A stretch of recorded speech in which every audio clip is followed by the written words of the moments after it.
સુધીના સૌથી મોટા સમાચાર મળ્યા છે મિત્રો. સમાચારમાં આગળ વાત કરવામાં આવે તો સાળંગપુર હનુમાનજી મંદિર તરફથી સૌથી મોટા સમાચાર મળ્યા છે. સુધીના સૌથી મોટા સમાચાર મળ્યા છે.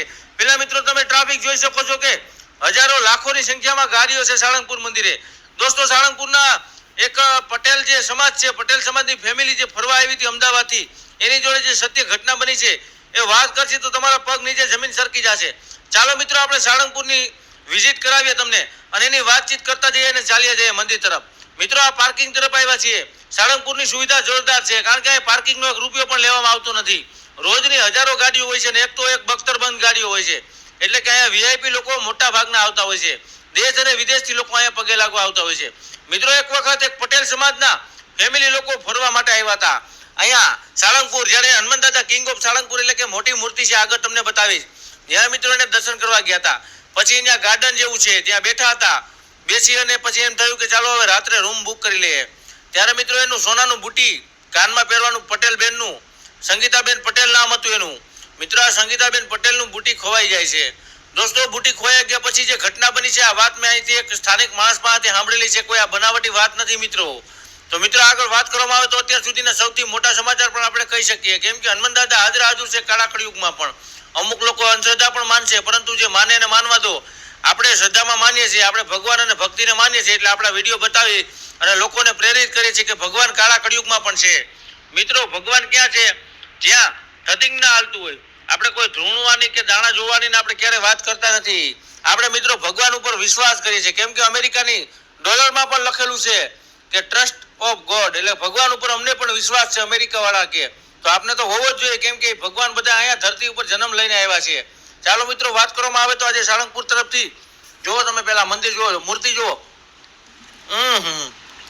કેવડી મોટી 54 ફૂટની મિત્રો પિત્તળની મૂર્તિ છે. હરિયાણા પંજાબથી આ બનાવવામાં આવી છે. હવે મિત્રો પટેલના બેન અને એનું બુટી ખોવાઈ જાય છે, પછી એ રાતે રૂમ બુક કરી લે છે. રાતે રૂમમાં નાહી ધોઈને જોવે છે તો એનું બુટી તો ગાયબ થઈ ગયું હોય. પછી એને ખબર પડે છે કે આપણે બહાર ફરવા ગયા હતા. આખું રૂમ ચેક કર્યું, પરંતુ બુટી ક્યાંય મળી જ નહીં. અને રાત આખી નીંદર પણ ન આવી. મિત્રો સવારે જ્યારે વહેલા ઉઠી અને બહાર નીકળ્યા ને, સત્ય ઘટના છે દોસ્તો, કોઈ અફવા કે ઓલું નથી. આ પટેલ સમાજના બેન છે, એની હારે ઘટના બનેલી છે. અને આવા તો ઘણા બધા ચમત્કારની વાત છે, પણ આપણે લાંબુ કરશું તો રાતો ને રાતો ટૂંકી પડી જાય, કારણ કે ભગવાન જ્યાં છે ત્યાં ચમત્કારો બહુ અનેરા જાજા બધા હોય છે. પછી એને ઉપાધિ એટલે કે ટેન્શન આવી ગયું કે આપણી બુટી તો ખોવાઈ ગઈ છે. પરંતુ મિત્રો બુટી સવારે જ્યારે ઉઠી અને બહાર જાય છે ત્યારે કોઈક ગરીબ માણસ, હાવ ગરીબ માણસ સામેથી એને બુટી આપી દે છે. ત્યારે એને એમ થયું કે હનુમાન દાદા આવ્યા કે શું છે, કારણ કે તમારી બુટી ખોવાઈ ગઈ હોય તો તમને જ ખબર હોય, કે આખા ગામને ખબર ન હોય કે તમારી બુટી ખોવાઈ ગઈ છે. કારણ કે આ લોકોએ કોઈને કીધું પણ નતું કે અમારી બુટી ખોવાઈ ગઈ. આ લોકો રૂમમાં ગયા પછી એને ખબર પડી કે બુટી ખોવાઈ ગઈ. મિત્રો સવારે વહેલી સવારે 6:30 વાગે એની બુટી કોક દઈ જાય છે. ત્યારે એ લોકોને એમ જ થઈ ગયું કે હનુમાન દાદા સાક્ષાત પ્રગટ થયા છે કાળા કળિયુગમાં પણ. મિત્રો એક વખત એક ભાઈ સાથે પણ આવો, મુંબઈના વાણિયાના ભાઈ સાથે પણ આવી ઘટના બની હતી. એ ગયા વિડીયોમાં મેં તમને બતાવી હતી. મેં આ જે વાતો સાંભળી હોય એ તમને હું કરતો હોય મિત્રો. મને પણ હનુમાન દાદા ઉપર ભરોસો છે, તમને પણ વિશ્વાસ છે મિત્રો, કારણ કે હનુમાન દાદાનું મંદિરમાં એક રસોડું બહુ મોટું છે, જેમ આપણે બગદાણામાં છે ને એવી રીતે, અને ફ્રી જમાડે છે મિત્રો. બહુ સારી સુવિધા છે, બગીચો, ગાર્ડન, લાખો લોકો આવે છે. જુઓ તમે, આ સાળંગપુરનું મંદિર છે. હજી તમને આગળ પણ દર્શન કરાવી તો વિડીયો કન્ટિન્યુ રાખો, જોજો. અધૂરો મૂકીને જાશો તો મજા નહીં આવે મિત્રો. જુઓ તમે, આ કિંગ ઓફ સાળંગપુર 54 ફૂટ આ મૂર્તિ છે મિત્રો. જુઓ 54 કહેવાય, આપણે બહુ ભણ્યા નથી એટલે 54 થઈ જાય, આમાં કઈ વાંધો નહીં. એ તો બધું હાયલા રાખતું હોય. 50 નહીં, હા 54 જ. 54 ફૂટની આ મૂર્તિ છે મિત્રો. પણ મજા બહુ આવે, કારણ કે જુઓ તમે, ગામડાના લોકો માનીને, સિટીના લોકો માનીને, દેશ અને વિદેશના લોકો અહીં ફરવા આવે છે. જુઓ તમે, મને પણ અહીં બહુ મજા આવી ગઈ છે મિત્રો. એક વખત જે વાણિયાના ભાઈનું કહું છું, એને પણ એવું જ થયું હતું. રાતે રૂમ બુક નતો થતો, ત્યારે એક ભાઈ આવે છે રાતે, અને ખાલી ભાઈ સામેથી કહી દીધું તમારે રૂમ જોઈએ ને, તમે જ્યાં ઊભા છો ને એ કે એ રસોડું છે, અહીંયા રૂમ ન મળે. રૂમ જોતો હોય તો હાલો હું તમને સુવડાવવાનો રૂમ આપી દઉં. ત્યારે મફતમાં એ ભાઈને રૂમ આપ્યો હતો. કારણ કે તમારા પાસે ખીચામાં રૂપિયો ન હોય અને દાદાની સેવા કરો, દાદાને યાદ કરો દિલથી, તો કાળા કળિયુગમાં પણ દાદા હાજર છે. હનુમાન દાદા જુઓ તમે,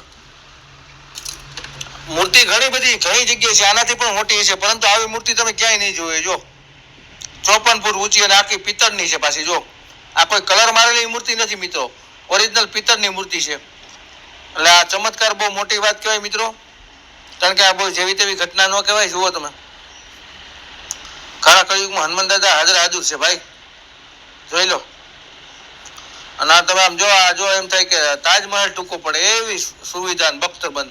આ તમને રૂમ મળી જાય, બધું એસી વાળા નોન એસી બધા રૂમ મળી જશે, બરોબર છે. કિંગ ઓફ સાળંગપુર મૂર્તિ જો. હવે આપણે એના મંદિરમાં આવી ગયા છીએ અને ઘણા લોકોને ઓલું મેલું થઈ ગયું હોય ને તો એ પણ અહીંયા આવવાથી નીકળી જાય છે. લગભગ લોકો જાણતા છે એના વિશે, પણ ન ખબર હોય જણાવી દઉં. સાળંગપુરના એક બે ધક્કા ખાય એટલે એનું કામ થઈ જાય છે. હનુમાન દાદા હાજર હાજર છે મિત્રો.